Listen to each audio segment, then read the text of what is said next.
मैं એવું કહેતો હતો લોકોની દેશભક્તિ ખાલી 2 દિવસની હોય 2 દિવસની દેશભક્તિ જાગે फिर लिपट के सो जाएगा वो अलमारी में કોઈ બી દેશનો ફૌજી સેના માટે લડે સેના માટે પોતાની જાન હથેલી પર લઈને જાય સેના માટે પોતાનું સર્વોચ્ચ બલિદાન આપી દે એક તિરંગા માટે આપણે છે ને એક બોક્સ બનાવ્યું અમે એનું નામ અમે તિરંગા રક્ષા પેટી આપ્યું કોઈને બી ફાટેલા તૂટેલા કે રસ્તા પર પડેલા તિરંગા દેખાય તો એ તિરંગા અંદર ડ્રોપ કરી દેવાના એ બોક્સમાં મૂકી દે એટલે ફ્લેગ કોડ એટલે આપણે કઈ રીતે તિરંગો અપમાન વગર એને આપણે રિટાયર કરી શકીએ એની આખી વિધિ પહેલા તિરંગો મૂકીને પછી આગ નથી સળગાવવાનો મોસ્ટ ઓફલી કોઈને નહીં ખબર પ્રોબ્લેમ થઈ છે એક્સિડન્ટ થયું છે એમના ફ્રેન્ડનું ને બહુ સિરિયસ છે વેન્ટિલેશન પર છે બ્લડમાં ઇન્ફેક્શન થઈ ગયું છે અરે 2:30 વાગેથી નીકળ્યા એટલે હું 3 વાગે ત્યાં પહોંચ્યો કિરણ હોસ્પિટલમાં ત્યાં મને ખબર પડી કે બ્લડ નથી આપવાનું બ્લડ માંથી મારે છે ને વ્હાઇટ સેલ આપવાના છે કંડલા પોર્ટ પછી પાકિસ્તાન લાગી જાય લાગવું છે શું છે રોડ મેપ શું છે આપણે જેમ કે લાગવું છે આર્મીમાં કેવું હોય તમારામાં દમ હોય તો જ તમે આર્મી જોઈન કરી શકશો સરકાર કોઈ બી એક વસ્તુ લોન્ચ કરે ને એના ક્યાંક ને ક્યાંક ગેરફાયદા બી છે એના ફાયદા બી હોય એક તમને નાનો કિસ્સો કહું આપણી ટ્રેનિંગ એકેડેમીનો જ છોકરો હતો ઉતરાણ સ્ટેશન પરથી એને કોઈ છે ને કિડનેપ કરી લીધો એટલે એ ભાઈએ ફોન કરીને ફોન મૂકી દીધો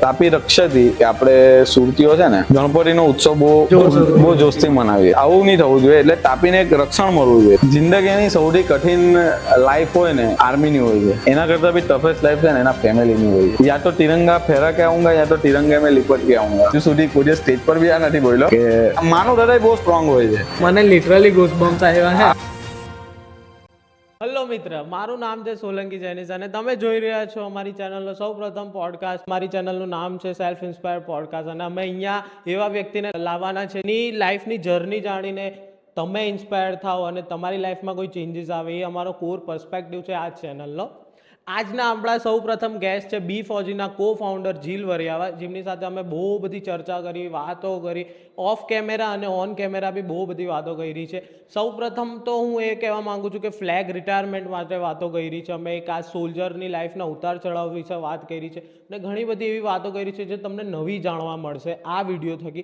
તો હું તમારો વધારે ટાઈમ લેવા માંગતો નથી તમે પ્લીઝ આખો વિડીયો જોજો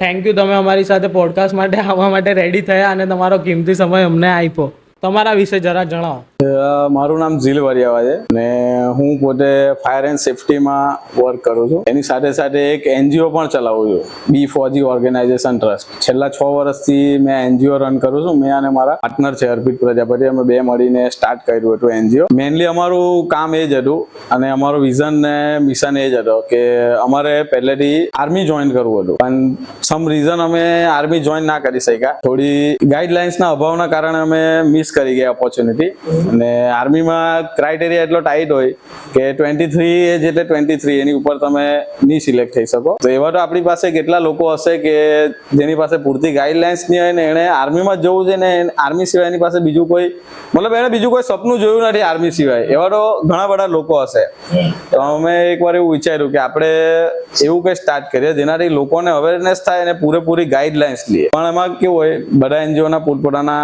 ક્રાઇટેરિયા એ લોકોના વર્ક ડિફાઇન્ડ હોય કે ભાઈ કોઈ ચાઇલ્ડ ઉપર કામ કરશે કોઈ એજ્યુકેશન પર કરશે કોઈ એન્વાયરમેન્ટ પર કરશે વોટ એવર કે કોઈ બધાના ક્રાઇટેરિયા એ લોકો ટે કરેલા અમે પહેલા તો એ વિચાર્યું કે આપણે આપણા એનજીઓનું નામ શું રાખીએ તો અમે એ જ વિચાર્યું કે આપણે ફોજી માટે કરીએ છીએ તો ફોજ પરથી નામ રાખીએ એટલે મેં એક નામ સજેસ્ટ કર્યું કે બી ફોજી રાખીએ એટલે આપણે ફોજી હવે ફોજી નામ કેવી રીતે સજેસ્ટ કર્યું કે સપોઝ કે હું આર્મીમાં જોઈન નથી થઈ શક્યો તો મેં એવું જરૂરી હોય કે ખાલી આર્મીની વર્દી પહેરીને જ આપણે દેશની સેવા કરી શકીએ એવું જરૂરી નથી એવું તો કઈ જરૂરી નહીં તમે તો ગમે તે હિસાબે તમે સેવા કરી શકો હવે જનરલી ફોજીનું કામ શું હોય લોકોને એવું જ લાગતું હોય કે ફોજીનું કામ એટલે બસ બંદૂક ઉઠાવી બોર્ડર ઉપર ફાયરિંગ કરી આતંકવાદીને માર્યા એટલે ફોજીનું કામ ખતમ પણ એવું નથી હોતું અર્થક્વેક આવે તો બી આપણે ફોજીને બોલાવીએ ઇલેક્શન આવે તો બી આપણે બોલાવીએ ફ્લડ આવે તો બી આપણે ફોજીને બોલાવીએ બરાબર એક કોઈ બી એવી સિચ્યુએશન મારા ખ્યાલથી નથી હોતી કે જ્યાં ફોજી નહીં પહોંચી શકે એ જ રીતે અમે એ જ વિચાર્યું કે આપણે એનજીઓ તો બનાવીએ છીએ પણ આપણે એનજીઓ એવું બનાવીએ કે દરેક ફિલ્ડમાં કામ કરીએ આપણે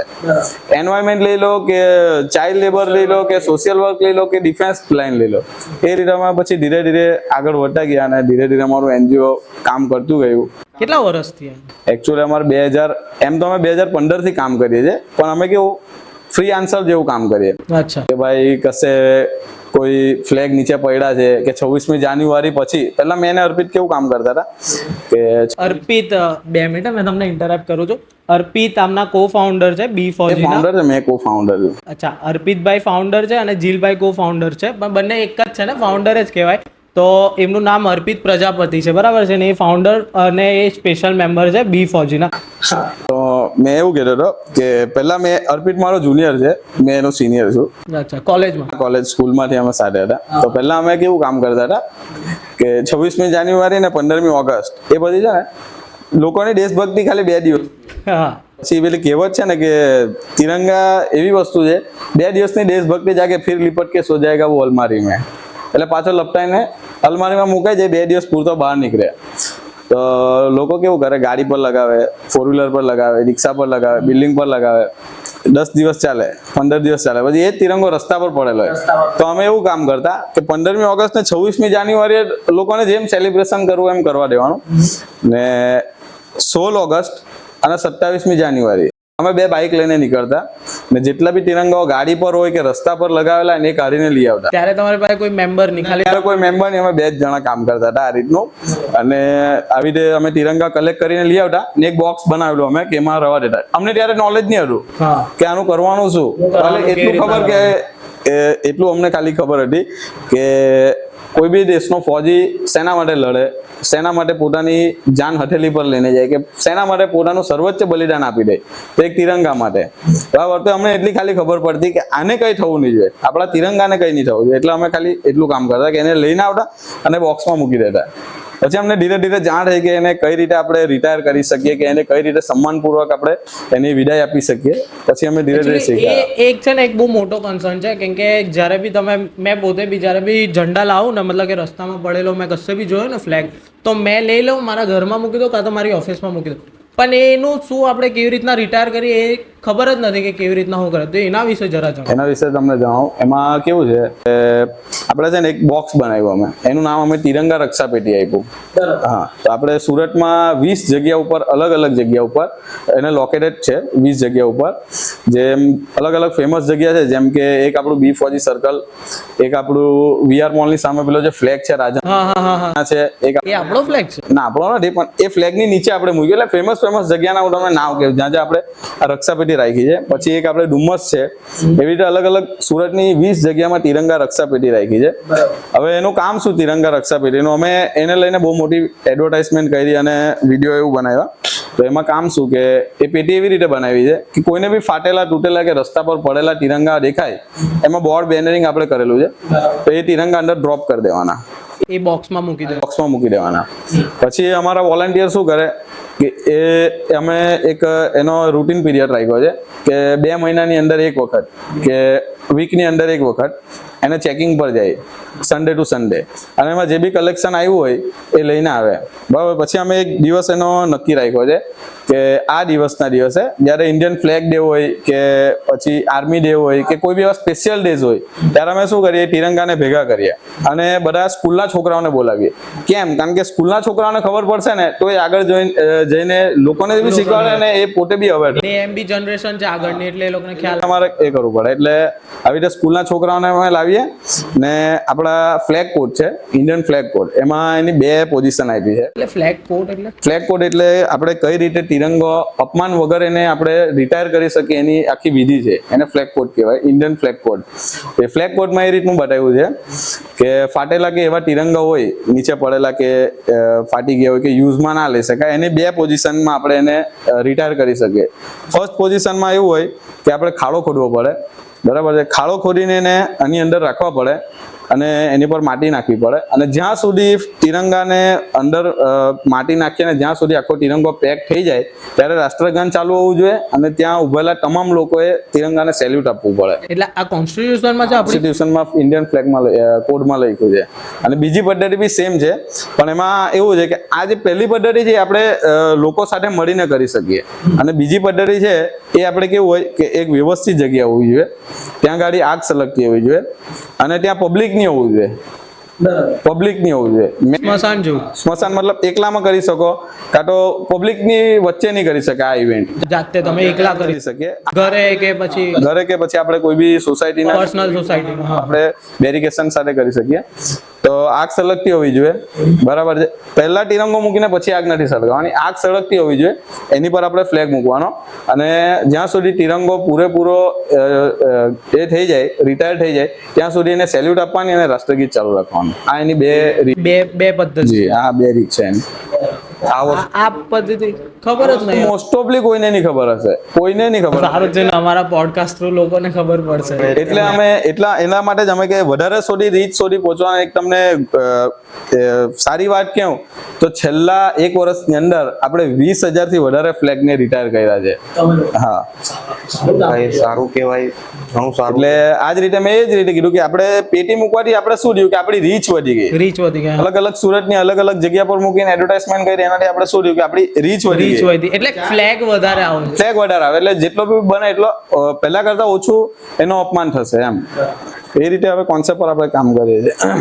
જીલભાઈ અત્યાર સુધી આપણી જે ઓર્ગેનાઇઝેશન છે એમાં મિનિમમ મેં યુટ્યુબ પર જોયેલા કે 40,000 સબસ્ક્રાઈબર હતા અને લાઈવ મેં કીધું 50,000 તો હશે જ તમારા જેટલા બી મેમ્બર્સ હશે તે. તો એ મેમ્બર્સનું જે વાતાવરણ છે અંદર કે કમ્ફર્ટેબલ કેવી રીતના થાય છે એ લોકો? કેમ કે કોઈ બી નવા વ્યક્તિને મળું તો મારે એકદમ જ કમ્ફર્ટ નહીં થઈ જાવ કે હા ભાઈ આ રીતના છે તે. તો એ લોકો કમ્ફર્ટેબલ કેવી રીતના થાય છે? એમાં કેવું છે આપણે છે ને B4G એવું નથી આપણે કોઈ દિવસ રાખ્યું કે B4G એક ટીમ છે કે હું લીડર છું કે એ પોતે વોલન્ટિયર છે કે એ કોઈ નવો જોઈનિંગ છે. આપણે કેવું રાખીએ કે દર ઇવેન્ટ હોય ને, કોઈ બી સમજો આપણી નાની મોટી કોઈ પણ ઇવેન્ટ હોય તો અમે કેવું કરીએ કે હવે સમજો 10 જણાની ટીમ હોય, બરાબર. અમારી 3 ટીમ છે એમ, એક કોર ટીમ છે, એક અમારી મેઇન ટીમ છે ને એક મેન્ટેનન્સ ટીમ. એ રીતે અલગ અલગ અમે ટીમ બનાવી છે. હવે સમજો નવો કોઈ બી વોલન્ટિયર જોઈન થયો, હવે નવી ઇવેન્ટમાં પહેલી વખત જોઈન થયો ને, તો અમે કેવું કરીએ 10 જણાની ટીમમાં એક લીડરશિપ આપીએ કે ભાઈ તારે આ વર્ક સંભાળવાનું, તારે ભાઈ ડીજેનું વર્ક સંભાળવાનું, તારે ભાઈ ડેકોરેશનનું વર્ક સંભાળવાનું. એમાં કેવું થાય કે લીડરશિપ ક્વોલિટીની અંદર છે ને એ બી છોકરો જે હવે કોઈ બી નવો જોઈનિંગ હોય ને એટલે એ બી જોઈએ કે ભાઈ આ થોડાક ટાઈમથી આવે છે એટલે એને લીડરશિપ આપી છે એટલે એ બધાને હમણાં કામ ડિવાઈડ કરે છે, બરાબર છે. એટલે એ બી ધીરે એવી રીતે શીખતો જાય કે એટલે લીડરશિપ ક્વોલિટી ડેવલપ થતી જાય અંદર. ડેવલપ થાય. અને પ્લસ એને કેવું એક જિમ્મેદારી આપીએ કે આ તારે ટાઈમ પીરિયડની અંદર આ તારે કામ તારે પૂરું કરવાનું છે. એટલે એવી રીતે ધીરે એને જિમ્મેદારી પ્લસ એને લીડરશિપ શીખવાડીએ, બરાબર. એને નહીં સમજ પર અમે સાથે ઉભા રહીએ, અમે બધું ગાઈડલાઇન્સ એને આપીએ, બધી વસ્તુ એને પ્રોવાઈડ કરીએ, પણ એક આવો માહોલ બનાવીએ. અને અમારી B4G ટીમમાં કેવું છે કે ટીમ પછી છે પહેલા અમે એને ફેમિલી મેમ્બર તરીકે જ ગણીએ છીએ કે ભાઈ એને કોઈ બી તકલીફ થાય તો પહેલી તકલીફ આપણી હશે, બરાબર છે. એ રીતું આપણે માહોલ રાખીએ. આજે જે થયું તેના વિશે કંઈ જણાવવા માંગો છો તમે? આજે છે ને 3 વાગ્યાનું અમારું શૂટ હતું પણ જીલભાઈને કંઈ પ્રોબ્લેમ આવી ગઈ તેના લીધે આટલું અત્યારે રાતે અમે 8:30-9 વાગે શૂટ કરી રહ્યા છે. તો તમારે એના વિશે કંઈ કહેવું છે? હવે બહુ ડેન્જર સ્ટોરી છે. પહેલા તમને B4G ની એક સ્ટોરી કહું. અમે પહેલા છે ને બ્લડ ડોનેશન કેમ્પ રાખતા હતા. બહુ જ્યારે સ્ટાર્ટિંગ અમારું હતું ને સ્ટાર્ટિંગ બેસ ત્યારે અમે છે ને બ્લડ ડોનેશન એ રાખતા હતા કેમ્પ. પછી સાલું અમને ખબર પડી કે જ્યારે આપને જરૂર હોય ને ત્યારે આપને કોઈ બ્લડ નથી આપતું. હવે ધારો કે મેં કેમ્પ આયોજિત કર્યો છે, તમે મારા આવીને આપી ગયા, તમને કાર્ડ મળશે, સર્ટિફિકેટ બધું મળશે. તો જ્યારે તમારા ઘરમાં ઇમરજન્સી હશે ને, એમ તો ઇમરજન્સી નહીં થાય પણ ઇમરજન્સી હશે ને તો ત્યારે તમને બ્લડ નહીં મળે, બરાબર છે. તો અમને 2-3 વખત એવા ફીડબેક મળ્યા કે ભાઈ અમે સર્ટિફિકેટ આપીએ છીએ, કાર્ડ આપીએ છીએ, પણ અમને બ્લડ જ્યારે જોઈએ ત્યારે બ્લડ મળતું નથી. એટલે અમે વિચાર્યું કે આની પર કામ કરવા જેવું છે. તો અમે છે ને એક અમારું ગ્રુપ બનાવ્યું છે. હવે કેવું હોય એમાં અમારા જેટલા બી વોલન્ટિયર સર્વિસ આપવા માંગતો હોય ને કે હું ખાલી બ્લડ ડોનેશન જ કરા, બરાબર છે. એટલે એના છે ને અમે એક લિસ્ટ આઉટ કર્યું છે ને એનું નામ, એનું એડ્રેસ, કયા એરિયામાં રહે છે અને એનું બ્લડ ગ્રુપ. એટલે તમારી જે મેમ્બર્સમાંથી લિસ્ટ તમે બનાવી કે જેટલા બી લોકો ખાલી બ્લડ ડોનેશન પર કામ કરતા હોય એટલે એવી અમે લિસ્ટ આઉટ કરી છે. તો એવી રીતે અમે લિસ્ટ આઉટનું એક આખું ગ્રુપ બનાવ્યું છે. એટલે કોઈને બી જ્યારે જરૂર પડે ને ખાલી એ ગ્રુપમાં મેસેજ ડ્રોપ કરી દેવાનો કે ભાઈ આપને O પોઝિટિવ કે B પોઝિટિવ કે આ અમને બ્લડની જરૂર છે. તો અમારા ગ્રુપમાં મેસેજ આવ્યો કે એક એક્સિડન્ટ કેસ આવ્યો છે ને O પોઝિટિવ બ્લડની જરૂર છે. હવે મારું ઓ પોઝિટિવ બ્લડ છે. એમનો મારી પર ફોન આવ્યો કે ભાઈ આ રીતની પ્રોબ્લેમ થઈ છે, એક્સિડન્ટ થયું છે એમના ફ્રેન્ડનું ને બહુ સિરિયસ છે, વેન્ટિલેશન પર છે ને એમના બ્લડમાં ઇન્ફેક્શન થઈ ગયું છે, એટલે એમને છે ને ઓ પોઝિટિવ બ્લડની જરૂર છે. હવે 10 જગ્યાએ કર્યું પણ કશે મેં નહીં પડ્યો, એટલે મેં ત્યાંથી આવતો હતો, એટલે મેં કીધું કંઈ નહીં, ચાલ મારું બી ઓ પોઝિટિવ જ છે, હું ડાયરેક્ટ ત્યાં આવી જાઉં. ડાયરેક્ટ હા, એટલે હું 9:30 વાગે આપણે ત્યાંથી 2:30 વાગેથી નીકળ્યા, એટલે હું 3 વાગે ત્યાં પહોંચ્યો કિરણ હોસ્પિટલમાં. હા, કિરણ હોસ્પિટલમાં પહોંચ્યો. પછી ત્યાં ગયો ને ત્યાં મને ખબર પડી કે બ્લડ નથી આપવાનું, બ્લડ માંથી મારે છે ને વ્હાઇટ સેલ આપવાના છે. હા, પેલા જે ઇમ્યુનિટી સિસ્ટમ, હા, એના માટે એ આપવાના હતા. તો એમાં એવું હતું કે તમારે છે ને હજુ 1 કલાકની પ્રોસેસ હજુ થશે, કારણ કે એમાં કેવું હોય કે બ્લડ સેલ લેવાના ને, એટલે એ મશીનમાં કેવું હોય કે પહેલા બ્લડ લેવાય, એ મશીનની અંદર બ્લડ છે ને આપણું ડિવાઈડ થાય, એમાંથી જે સેલ્સ કામના હોય એ લે ને જે બ્લડ નકામું હોય એ પાછું આવી જાય. ત્યાંથી છૂટો પડ્યો અને 6 વાગે હું ઘરે આવ્યો. 6 વાગે ઘરે આવ્યો એટલે રાહુલભાઈનો ફોન આવ્યો કે રાહુલભાઈ, અમારા બીફાજી રાહુલભાઈ છે, મારા પાર્ટનર છે, એમનો ફોન આવ્યો કે મારે જેનિશભાઈને અને પિયુષભાઈને અમારે આજે પોડકાસ્ટિંગ છે એમાં જવાનું હતું ને આવું આપણો અનકન્ડિશનલ બધો ટાઈમ એમ થઈ ગયો છે, એટલે મેં કીધું થોડું સોરી કે એમને. તો મેં થોડો ઘરે ગઈને નાહી લઉં, ફ્રેશ થઈ જાઉં, થોડો નાસ્તો કરીને, મેં સવારથી કંઈ જમેલો નહીં તો બી મેં બ્લડ ડોનેશન કર્યું, એટલે પેલા મેડમે મને એવું કીધું કે તમે ઘરે ગઈને પહેલા જમી લેજો, કેમ કે જે સેલ લીધા ને એનો એટલે તમારે કેવું બોડીમાં વીકનેસ ખાવું પડે. હા, ખાવું પડે. એટલે તો એવું બધી સ્ટોરી થઈ. પછી આપણે 8:30 વાગે અહીંયા પહોંચ્યા ને આ રીતની આખા દિવસની આપણી દિનચર્યા. એમાં કેવું થયું કે મને પિયુષને મેં કીધું ને કે પિયુષ ફોન કર, તારે તમે એવું કીધું કે મેં બ્લડ ડોનેટ કરવા આવ્યો, ત્યારે મેં પિયુષને એવું કીધું કે મેં કીધું જો બ્લડ ડોનેટ કરવા આવ્યા છે એટલે વીકનેસ થશે, મને કીધું પિયુષે કે તમે એ રહેવું હોય તો આપણે બીજા દિવસે પોસ્ટપોન કરવું હોય તો કીધું, પણ મેં કેવું આપણે ભાઈ એકવાર જબાન આપી દીધેલી હતી. મેં એને એવું કીધેલું કે 26 જાન્યુઆરી પછીનો જે બી સન્ડે આવશે એ સન્ડે આપણે તમારું કામ પૂરું કરવાનું. આપણી વાત થયેલી કે ફર્સ્ટ વીક ફેબ્રુઆરીના ફર્સ્ટ વીકમાં આપણે કરવાનું હતું. અચ્છા, તો તમે આ જે આ ઓર્ગેનાઇઝેશન લીડ કરો છો, તો લીડરશિપ સ્કિલ તમે કેવી રીતના ડેવલપ કરી તમારા પોતાના અંદર, વોલેન્ટિયર નહીં, તમારા પોતાના અંદર? મેં એક સ્ટોરી સાંભળેલી હતી કે જંગલ હોય, જંગલમાં સૌથી મોટું પ્રાણી કોણ હોય તો કે ભાઈ હાથી, બરાબર. સૌથી લાંબુ પ્રાણી કોણ હોય તો કે ભાઈ જીરાફ, બરાબર. સૌથી ચતુર કોણ હોય તો કે ભાઈ શિયાળ. પણ એ લોકો લીડર નહીં હોય. લીડર કોણ હોય? સિંહ હોય, બરાબર. કેમ લીડર હોય તો ભાઈ એને લાગે છે એ રાજા છે તો છે. તો અમારે બી કેવું હતું કે કોઈ લીડરશિપ ક્વોલિટી હતી નહીં અમારામાં, પણ પહેલેથી કેવું હતું કે અમને એક અંદરથી જસ્બો હતો કે ભાઈ અમારે કંઈ કામ કરવું છે અને દેશ માટે કરવું છે, એટલે લોકો અમારી સાથે જોડાતા ગયા. અમે એક વાત શીખેલા હતા કે હંમેશા પોતાની મિસ્ટેકથી શીખો, બરાબર. કોઈ બી વસ્તુ તમે શીખ્યું હોય ને તો તમે તમારી મિસ્ટેકથી શીખી શકો. એટલે અમે બી ધીરે ધીરે મિસ્ટેકથી શીખતા ગયા અને અમે જાતે જ લીડરશિપ અમારામાં બિલ્ડ થતી ગઈ. હવે એનું કોઈ બહુ રોકેટ સાયન્સ નથી કે અમે કોઈ બહુ મોટી મોટિવેશન કશેથી સાંભળી હોય કે કશે ઓનલાઈન કોચિંગ કરી હોય, બરાબર. અમે જાતે જ અમારી મિસ્ટેકથી શીખીને લીડરશિપ કરી. આપણે એક પર્સનાલિટી બી અમે એવી જાતે જ ડેવલપ કરી કે ભાઈ અમે કહીએ ને 4 જણા સાંભળે, બરાબર છે. પણ એ તમારામાં ક્યારે થાય? જ્યારે તમે ડિસિપ્લિનમાં હો, બરાબર છે. અમે પોતે એટલું ડિસિપ્લિન ફોલો કરીએ ને એટલે અમારી સાથે જે જોડાયેલા લોકો છે ને ઓટોમેટિક ડિસિપ્લિન ફોલો કરે. લીડરશિપની ક્વોલિટી જે હોય કે લીડર જેટલો ડિસિપ્લિન હશે એટલા નીચે વાળા ડિસિપ્લિન રહેશે. એટલે અમે બી પોતે અમારી ટીમનો રૂલ્સ છે કે તમારે હવે અમારે કેવું હોય કે સુરતમાં કશે ને કશે અમારી ઇવેન્ટ હોય કે કશે બી જવાનું હોય કે કશે બી આપણે પ્રોગ્રામ હોય તો અમારે એક ટીમનો અમે એસઓપી બનાવી છે. એસઓપી અમે બધું જાતે જ બનાવ્યું છે કે નિયમ એવો છે કે બાઇક લઈને જવાનું હોય, ગર્લ હોય કે બોય હોય, એની પાસે લાયસન્સ, લર્નિંગ લાયસન્સ કાં તો લાયસન્સ ને હેલ્મેટ હશે તો જ એની ગાડી ત્યાંથી થશે ને તો જ ઇવેન્ટમાં પાર્ટિસિપેટ કરી શકે.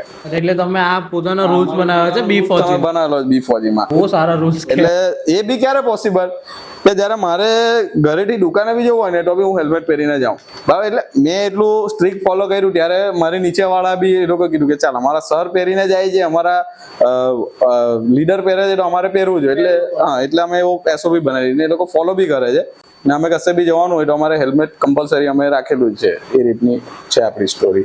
તો તમારી પાસે કઈ એવી ઇન્સ્પિરેશન હતી જેથી તમે B4G ની આટલી મોટી ઓર્ગેનાઇઝેશન ચાલુ કરી? અને બીજી વસ્તુ કે તમને એમ પહેલી વાર કેવી રીતના લાગ્યું કે મારે જે આપણે ડિફેન્સ મેકેનિઝમ છે આર્મીનો તેના માટે અવેરનેસ આપવી જોઈએ?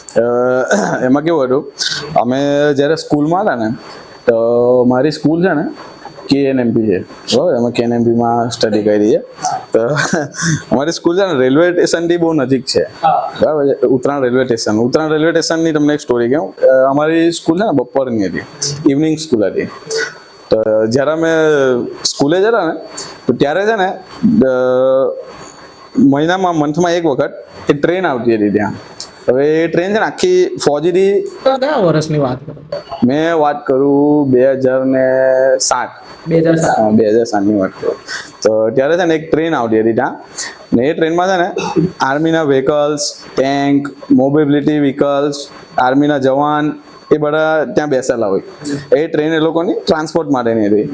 તો અમે જ્યારે નાના હતા ને ત્યારે એ ટ્રેનને જોતા અમે કે આ કોણ છે એમ, આ લોકો કોણ હશે એમ, કે બધાને એક સરખો યુનિફોર્મ, એક સરખી ગાડી, એવું બધું. પછી અમે છે ને એક અમારા સરને પૂછ્યું કે સર અહીં આ ટ્રેન જાય છે, બધા એક સરખો યુનિફોર્મ પહેરેલો હોય, એ બધું શું છે એમ. સર અમને સમજાવ્યું કે એ છે ને આર્મી છે એમ, દેશની રક્ષા કરે, બસ એટલું અમને ખબર હતી. પછી થોડા ના ડિટેલમાં નહીં ખબર હતી. પછી થોડા અમે મોટા થયા ને તો અમે જોયું કે આ ટ્રેન છે ને ત્યારે રેગ્યુલર જાય છે. તો અમે એક વખત શું કર્યું કે ત્યાં ગયા સ્ટેશન ઉપર ને ત્યાં એ લોકો હતા. તો અમે એ લોકોને પૂછ્યું કે ભાઈ હું શું લઈ જાવ તમે આ ટ્રેનમાં? બાકી બધી ટ્રેનમાં જનરલી કેવું હોય, કાં તો માલગાડી હોય, કાં તો પેસેન્જર હોય.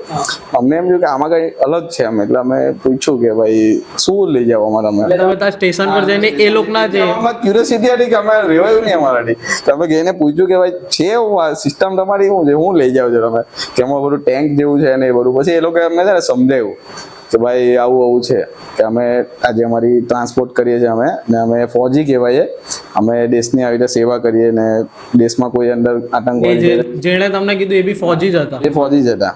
પછી અમે થોડી રિસર્ચ કરી, 4 જણાને મળ્યા, એને પૂછ્યું. પછી થોડા અમે મોટા થયા એટલે થોડા સમજ આવતી થઈ કે આવું ફોજીનું કામ હોય, બરાબર છે.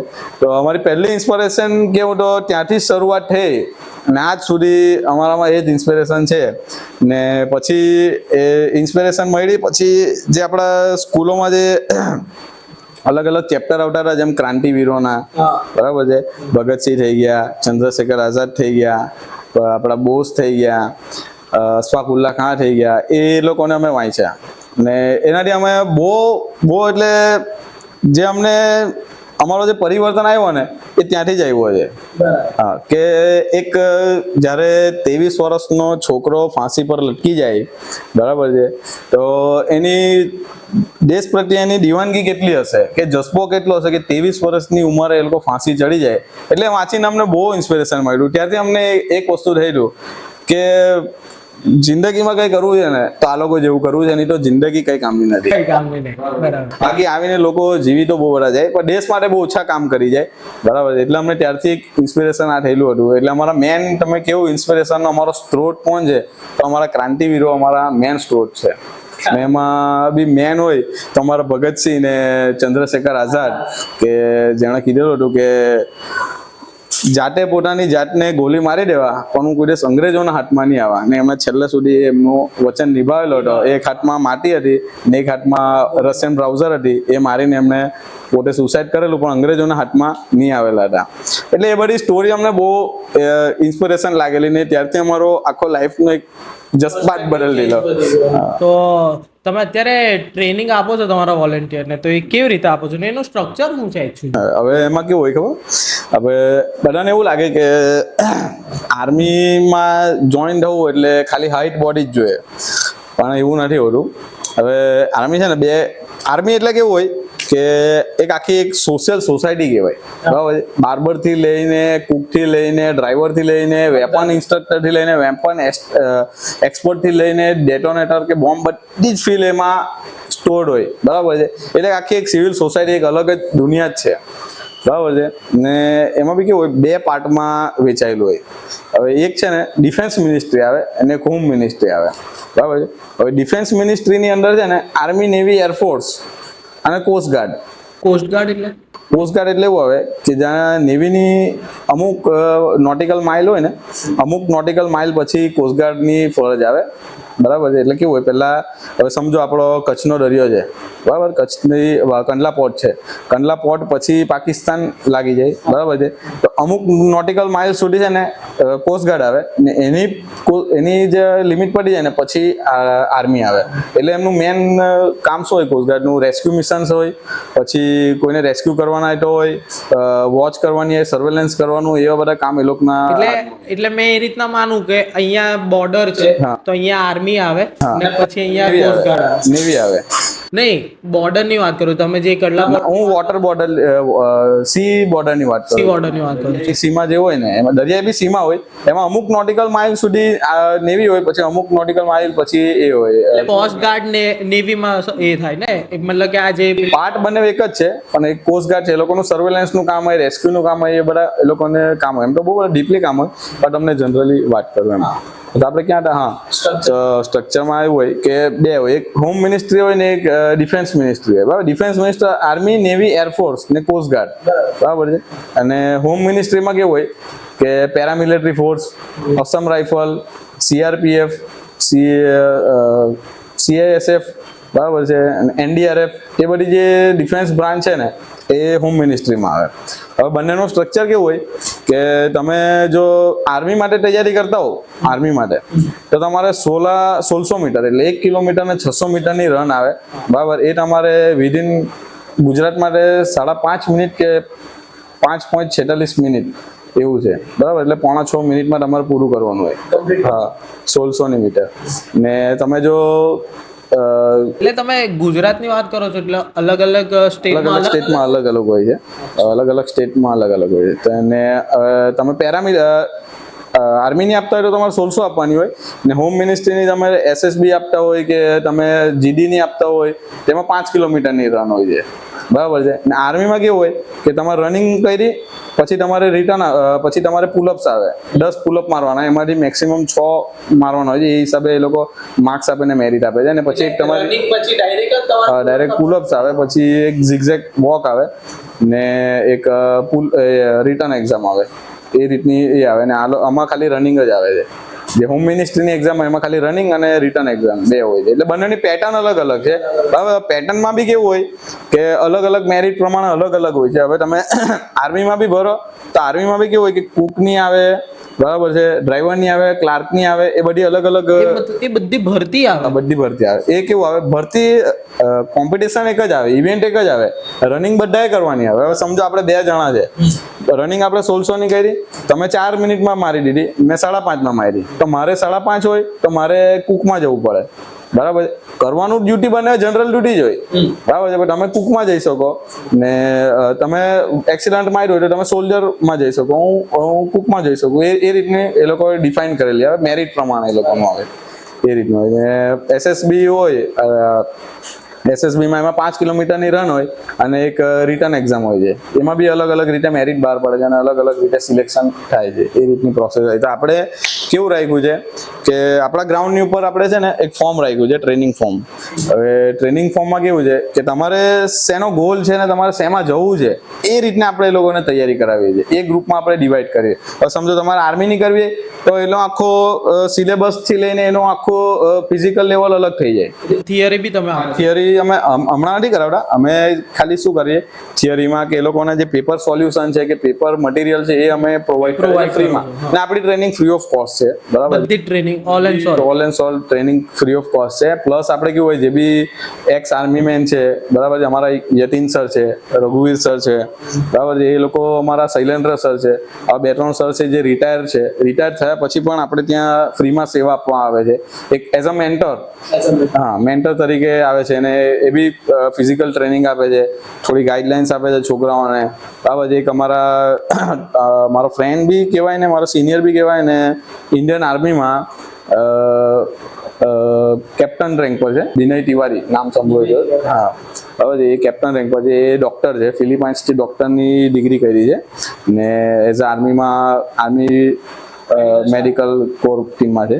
તો એ બી જેટલી વાર આપણા અહીંયા આવે રજાઓમાં એ દોરાન આપણા છોકરાઓની મુલાકાત લે, એમને થોડી સલાહ આપે કે ફિટનેસ માટે શું કરવું જોઈએ, કે મેડિકલ કેવું હોવું જોઈએ, બરાબર છે, કે ટ્રેનિંગ કઈ રીતની હોય. એ એટલે મતલબ કેવું છે કે આપણા સાથે જેટલા બી જોડાયેલા સર લોકો છે પોતપોતાનું જેટલું બી આપી શકે ને એ આપને આપે છે. ને આપણો સ્ટ્રક્ચર બી આપણે એ જ રીતનો કર્યો છે કે આપણા ફોર્મમાં આપણે લખ્યું જ છે કે તમે કયા પર્પઝથી મતલબ કઈ વિંગ જોઈન કરવા માંગો છો. પોલીસ કરવી હોય તો પોલીસ માટે 5 કિલોમીટર કમ્પલસરી, બરાબર છે. તમારે આર્મીમાં જવું હોય તો તમારે 1600 મીટર, એટલે એ લોકોનો આખો શિડ્યુલ બદલાઈ જાય. એ રીતનું આપણે આખું સ્ટ્રક્ચર બનાવ્યું છે. પછી એમાં આપણે અલગ અલગ સ્પોર્ટ એક્ટિવિટી બી રાખીએ છીએ છોકરાઓ માટે.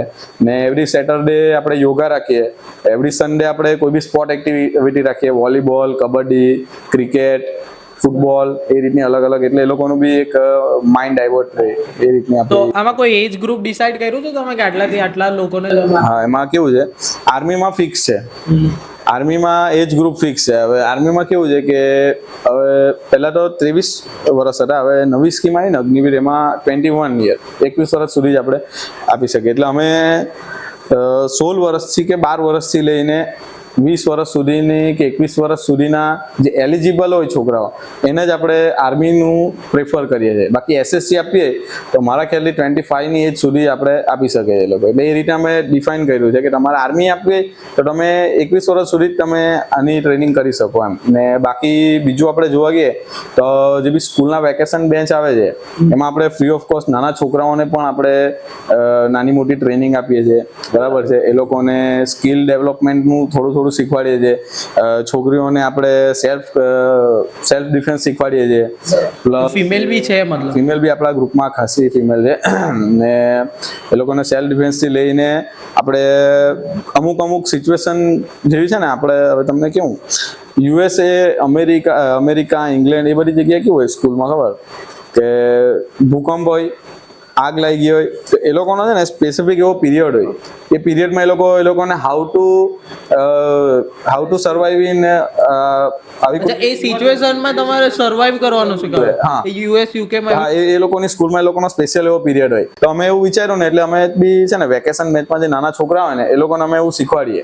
જનરલી આગ લાગે ને તો આપણે શું કરીએ, હાલો અહીંયા આગ લાગી છે, ફાયર સ્ટેશન આવી જાવ ને, બરાબર. હવે ફાયરની ડિપાર્ટમેન્ટ એટલું સ્પેસિફિક છે ને કે 3 માળની આગ લાગી હોય ને કે 10 માળની આગ લાગી જાય, સુરત પાસે બધી ઇક્વિપમેન્ટ કે ફાયર ડિપાર્ટમેન્ટ પાસે બધી ઇક્વિપમેન્ટ થાય. હવે સપોઝ પેટ્રોલ પંપ પર આગ લાગી, તમે કોલ આપ્યો કે ભાઈ અહીંયા આગ લાગી છે, તો આગ લાગી છે, બરાબર. શેમાં લાગી, શું લાગી, કઈ જગ્યાએ લાગી, કઈ નથી ખબર. હવે આવે એ જોઈ પેટ્રોલ પંપ પર લાગી છે. હવે પેટ્રોલ પંપ પર પાણી મારે તો પેટ્રોલ પર પાણીનું કોઈ અસર નહીં થાય. એના માટે સ્પેશિયલ ગાડી આવે ફાયર ડિપાર્ટમેન્ટ પાસે, ફોર્મ ટેન્ડર, એટલે ફોર્મ મારવું પડે. એટલે આ બધી નોલેજ કેવું છે આપણા સ્કૂલોમાં જ નથી, બેઝમાં જ નથી, બેઝ જે કહેવાય ને ત્યાં જ નથી. એટલે અમે આ બધું એ લોકોને શીખવાડીએ. મેં જનરલી અમુક ફાયરમાં એવું જોયું છે કે કોઈને ઓપરેટિંગ કરતા નહીં આવડે ને તો આગમાં આખો બાટલો જ લાખી દે. હા, એવું છે. બરાબર. હવે જ્યારે ઓપરેટિંગ સિસ્ટમ જ આપણે નહીં ખબર હોય, એ કોઈ સમજાવ્યું જ નહીં હોય આપણે, તો એની નોલેજ જ નહીં, તો આપણે ઓપરેટ જ નહીં કરી શકીએ. આપણી પાસે બધી ઇક્વિપમેન્ટ છે પણ ઓપરેટ કરતા નહીં આવડે તો આપણે ઝીરો જ કહેવાય. પણ આપણે તો તમારી બી ફોજી જે આપણી છે એમાં અત્યાર સુધી સંસ્થામાં કેટલી ભરતી થઈ છે? આર્મીમાં જોઈન થયા છે અને થયા છે તો કયા સેક્શનમાં થયા છે? આપણે ત્યાં વાત કરું તો જે આપણી ટ્રેનિંગ એકેડમી ચાલે છે, બી ફોજી ટ્રેનિંગ એકેડમી, એમાં આપણે અલગ અલગ ક્રાઇટેરિયામાં છોકરાઓની આપણે તૈયારી કરાવતા હોઈએ છીએ. હવે એમાં આપણી પાસે એ રીતનો ફિગર છે કે આપણે અત્યાર સુધી ટોટલ 80 જેટલા કેન્ડિડેટ ફિઝિકલ એક્ઝામ પાસ કરી ચૂક્યા છે, બરાબર. ને આપણી પાસે વાત કરીએ ગઈ એક્ઝામ આપણે ગુજરાત પોલીસ રિક્રુટમેન્ટમાં, તો આપણે બી ફોજી એકેડમીના આપણા 70 જેટલા છોકરાઓ પાર્ટિસિપેટ કર્યું હતું. ને એમાંથી 69 છોકરાઓ જેટલો આપણો રેશિયો છે, એટલે 70 કેન્ડિડેટ ગયા હતા, એમાંથી 69 ફિઝિકલ પાસ આઉટ થયા.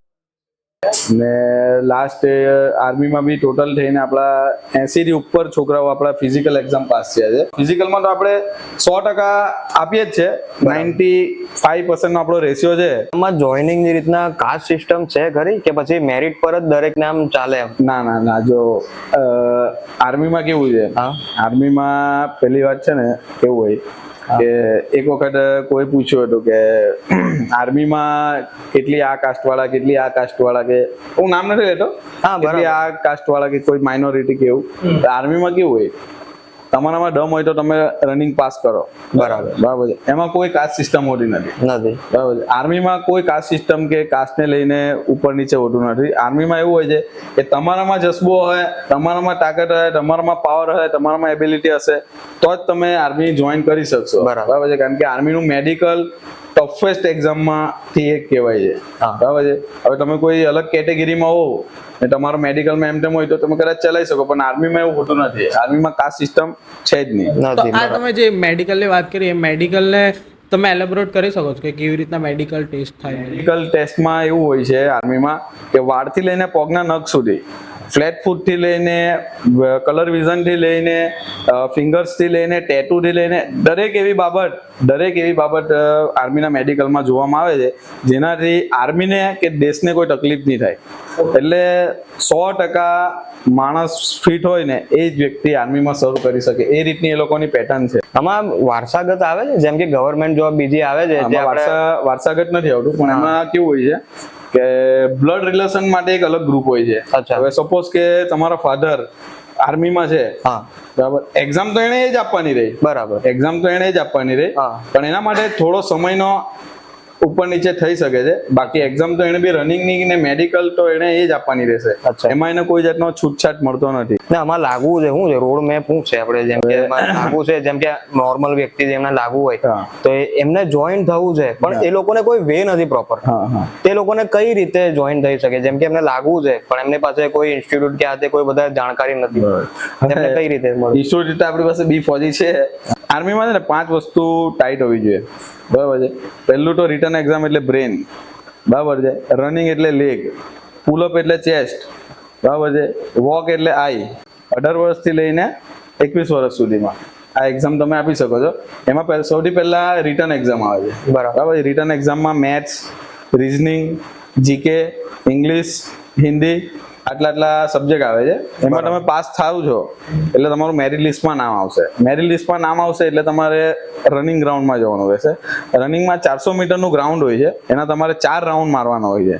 એમાં સમયની અલગ અલગ એ હોય છે, હા, કે 5.5 મિનિટ કે 5 મિનિટ કે 5.5 મિનિટ એ રીતની એ લોકોની ટાઈમ રાખેલો છે. એટલામાં તમે થઈ જાઓ એટલે તમને આગળ મોકલે છે. એમાં પુલઅપ મારવાનો હોય, 10 પુલઅપ મારવાનો હોય. એમાંથી 6 પુલઅપે તમે પાસ થઈ શકો, પણ એના માર્ક્સ અલગ અલગ આવે. 10 માંથી 10 પુલઅપ મારો તો તમારા ફૂલ માર્ક્સ મળે, બરાબર. એ રીતના એ લોકોએ માર્ક્સ સેટ કરેલા છે. ને પછી ફાઇનલ એનું મેરિટ બહાર પડે છે. રનિંગનું, રિટર્નનું, પુલઅપ્સનું એ 3નું મેરિટ ભેગું કરીને મેરિટ બહાર પડે છે, બરાબર. એ મેરિટ પ્રમાણે પછી તમે આર્મીમાં જઈ શકો છો. આમાં તમે અગ્નિવીરની વાત કરી. અગ્નિવીર જ્યારે ગવર્મેન્ટે જ્યારે આ વસ્તુ કાઢેલી કે ભાઈ અગ્નિવીરને આ રીતના અમે બેનિફિટ્સ કરીશું ને આ વસ્તુ અમે આપીશું, ત્યારે આટલો મોટો કેઓસ કેમ થયેલો એમ? ને અગ્નિવીરને જરા ડિટેલમાં તમે સમજાવો અને એનો બેનિફિટ્સ કેવું? હવે કેવું હોય કે કોઈ બી સરકાર કોઈ બી એક વસ્તુ લોન્ચ કરે ને એના ક્યાંક ને ક્યાંક ગેરફાયદા બી હોય અને કશે ને કશે એના ફાયદા બી હોય, બરાબર છે. હવે સમજો કે તમારી એજ છે 22 વર્ષ કે 23 વર્ષ કે 21 વર્ષ, બરાબર. હવે જ્યારે અગ્નિવીર લોન્ચ થયો ત્યારે એનો ક્રાઇટેરિયા એવો હતો કે જે જૂના ફોર્મ ભરેલા છે એ લોકો માટે 23 વર્ષ એજ, ને જે નવા આવશે એ લોકો માટે 21 વર્ષ. હવે જે લોકોને 23 વર્ષ હશે તે લોકો માટે લાસ્ટ ભરતી કહેવાશે, અને જે લોકોને 21 હશે અને જે લોકોને 20 કે 18 હશે એ લોકો માટે હજુ 2 વર્ષ સુધી એ લોકો ભરતી આપી શકશે. એટલે મેન એ લોકોનો ક્લાસ એ થયો કે અમે એક જ ભરતી આપી શકવું હવે. બાકી જ્યારે 23 વર્ષ સુધીની એ એજ લિમિટેડ ત્યારે એ લોકો બીજી 2 ભરતી એ લોકો આપી શકશે એમ. આ જે બેનિફિટ છે તે આપણે આર્મીને લઈને એટલે કે દરેક સેક્શનમાં મળે છે દરેકને? નેવીમાં છે, હા, અગ્નિવીરની જેટલી સ્કીમ છે એ બધામાં આ પ્રોવાઈડ છે. એટલે અગ્નિવીરની સ્કીમ આપણે કઈ હશે એમાં? અગ્નિવીરની સ્કીમ આર્મી, નેવી, એરફોર્સ ત્રણેમાં એમાં અલગ અલગ એ લોકોની રિક્રુટમેન્ટ બહાર પડે છે, બરાબર.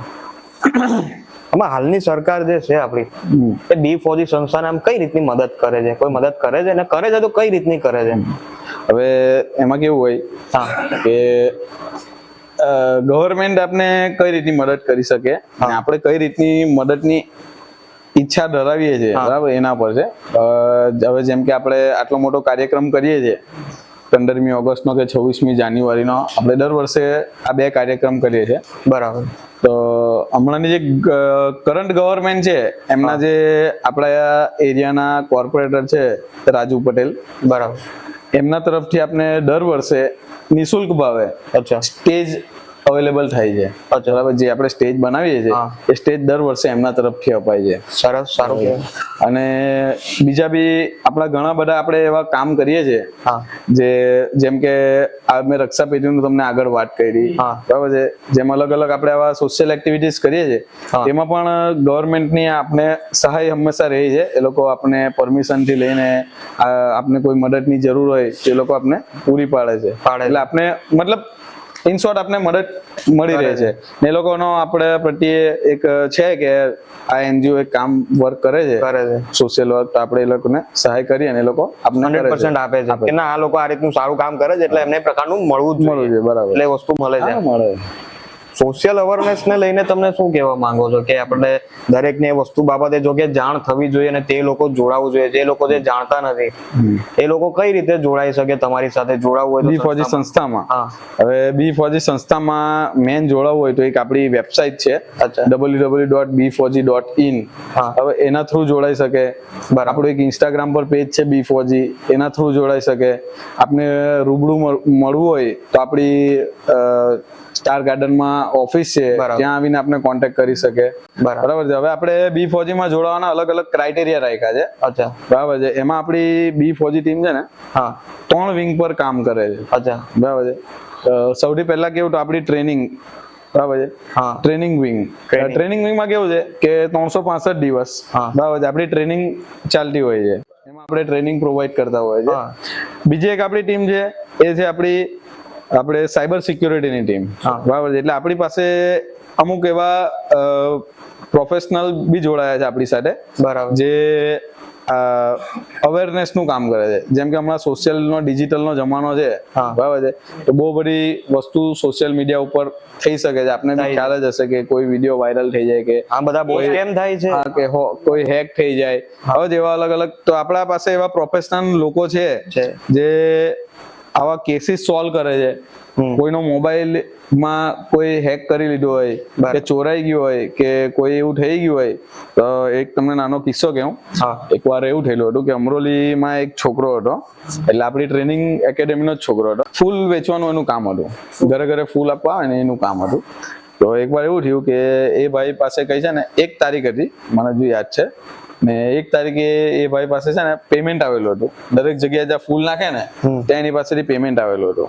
તો એ પેમેન્ટ લઈને જતો હતો, તો ઉત્તરાયણ સ્ટેશન પરથી એને કોઈ છે ને કિડનેપ કરી લીધો કે કોઈ કઈ ખવડાવી દીધું કે એને એવું કઈ, આઈ થિંક 17 વર્ષનો હતો, બરાબર. એને ત્યાંથી કિડનેપ કરી લીધો ને એને આવી રીતે ટ્રેનમાં બેસાડી લીધો અને એની પાસે બધા પૈસા લઈ લીધા, બરાબર છે. તો એના ઘરવાળા કેસ કર્યો, પોલીસ કમ્પ્લેન કરી કે આવું થયું છે, મળતો નથી, સવારનો ગયો છે, 2 દિવસ થયા. અમારી આખી ટીમ શોધવામાંથી, બરાબર છે, એની સાયકલ મળી, પછી પોલીસ કમ્પ્લેન કરી. તો અમારી એવું થયું કે એ ભાઈ કઈ હોશમાં આવ્યા છે ને નાગપુર રેલવે સ્ટેશન પરથી એ ભાઈએ કોઈ બીજાના ફોન પરથી ફોન કર્યો, એમના ઘરે ફોન કર્યો ને, પણ એ ભાઈ હોશમાં નહીં હતો ને બોલવાની હાલતમાં નહીં હતો, બરાબર છે. એટલે એ ભાઈએ ફોન કરીને ફોન મૂકી દીધો. એને ખાલી એટલું કીધું કે મેં આ શિબુ બોલું છું, બરાબર છે, ને હું આવી ગયો છું, પણ કાં આવ્યો છું મને ખબર નથી. એવી રીતે કરીને ફોન કટ થઈ ગયો ને એ ભાઈ ટ્રેન માંથી ઉતરી ગયો ને જેને માંથી ફોન કરેલો ને એ ભાઈ ટ્રેનમાં હતા, એટલે ટ્રેન ચાલી ગઈ, બરાબર છે. હવે અમે આ વાત અમારા જે બી4જી ના સાયબર ટીમ છે એ લોકોને વાત કરી કે આવું થયું છે. એ ભાઈ એમની લાઈવ લોકેશન એમના કોમ્પ્યુટર પર ડેટાબેઝ પર સર્ચ કરીને ખબર પડી કે નાગપુર સ્ટેશન પરથી આ કોલ થયો છે. એટલે અમે એ પોલીસ વાળાને ઇન્ફોર્મેશન આપી આપણા અમરોલી પોલીસ ચોકીમાં કે ભાઈ આ રીતે નાગપુર પરથી ફોન થયેલો છે.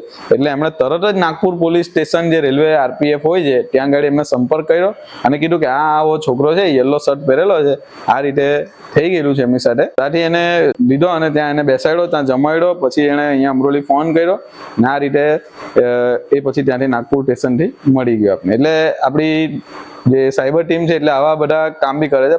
ઇનડાયરેક્ટલી તમે એક પોલીસ વાળાની બી મદદ હા, મદદ કરી. હા, અમે એમની મદદ કરી. એમણે બી અમને એપ્રિસિએશન આપ્યું પોલીસ વાળાએ બી કે ઘણું સારું એવું કામ કર્યું છે.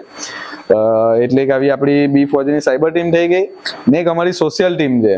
હા, બરાબર છે.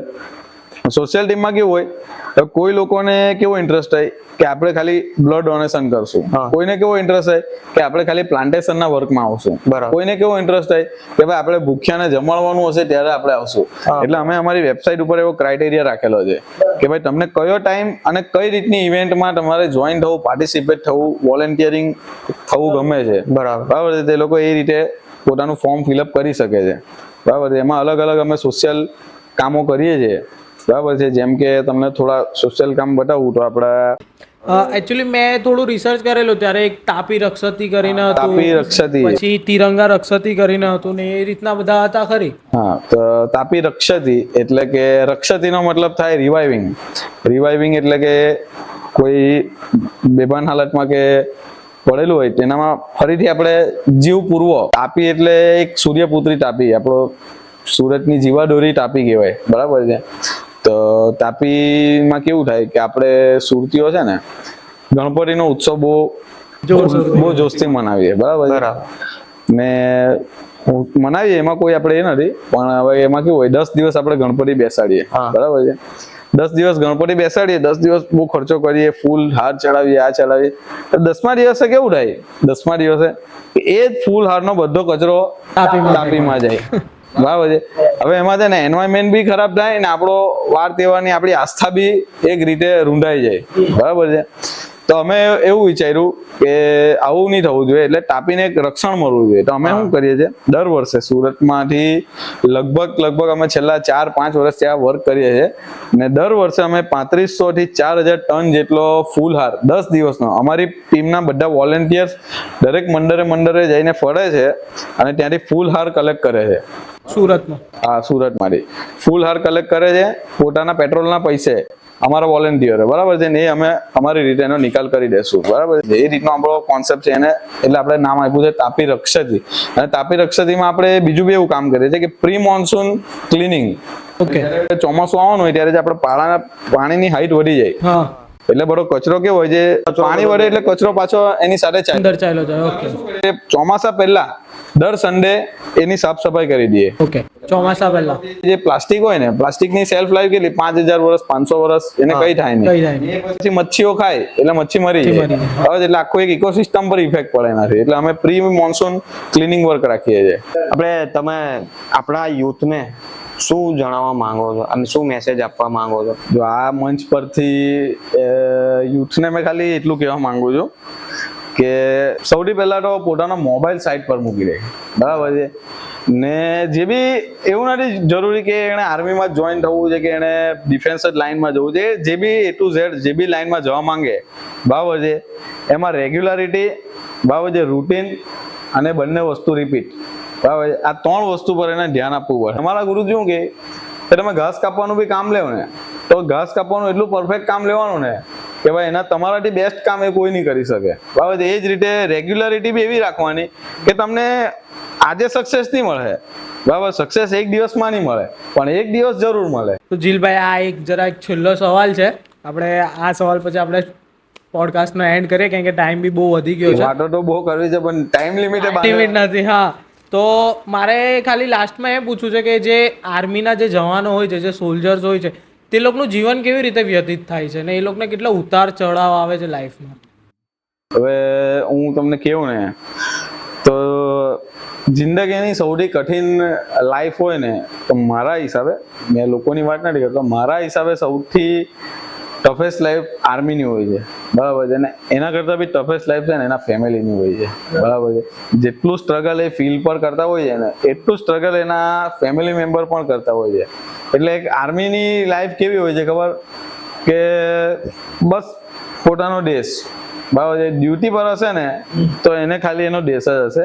બરાબર છે. વિક્રમ બત્રા એવી લાઈન કીધેલી હતી કે યા તો તિરંગા ફેરા કે આऊंगा યા તો તિરંગે મેં लिपट के आऊंगा लेकिन आऊंगा જરૂર, બરાબર છે. એટલે એ લોકો જ્યારે ડ્યુટી પર હોય છે ને ત્યારે એ લોકોને એક જ ધ્યેય હોય છે કે પહેલા મારો દેશ પછી મારી ફેમિલી, બરાબર છે. ત્યાં એટલા બધા એ લોકોને સ્ટ્રગલ હોય છે ને, એટલા બધા સ્ટ્રગલ હોય છે ને કે કદાચ આપણે એને ઇમેજિન તો દૂરની વાત છે, એને આપણે ફીલ બી નહીં કરી શકીએ ને સપનામાં બી વિચારી નહીં શકીએ એટલી બધી એ લોકોના.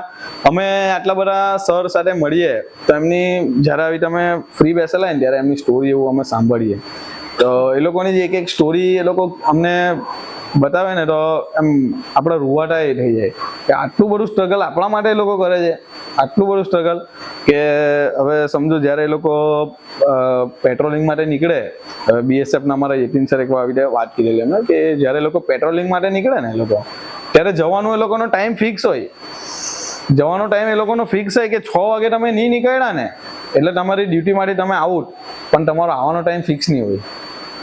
હા, કારણ કે ગમે ત્યારે સામેથી દુશ્મનની ગોળીબાર થઈ શકે ને આપણો વ્યક્તિ પાછો નહીં આવી શકે, બરાબર છે.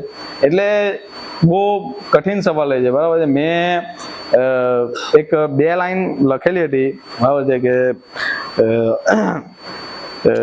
આર્મીને હવે કેવું હોય કે આર્મીમાં જાય એટલે એમની વાઈફ, માં, એમની બહેન કે એમના ભાઈ કે એમના ફ્રેન્ડ્સ બધાને દૂર કરેલા છે.